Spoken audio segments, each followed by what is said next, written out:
Le more sono Virginia e Federica, eccole qui, Virginia e Federica che canteranno Black is Black, che vuol dire nero è nero, ma non è detto che per questo vinceranno, chi lo sa.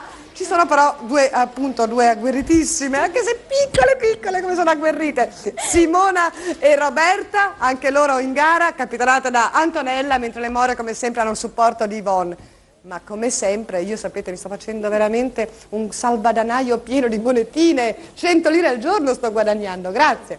Allora, 100 lire che hanno testa e croce, testa le more, croce le bionde, chi comincia? Chi comincia? 1, 2, 3, testa, cominciano le more!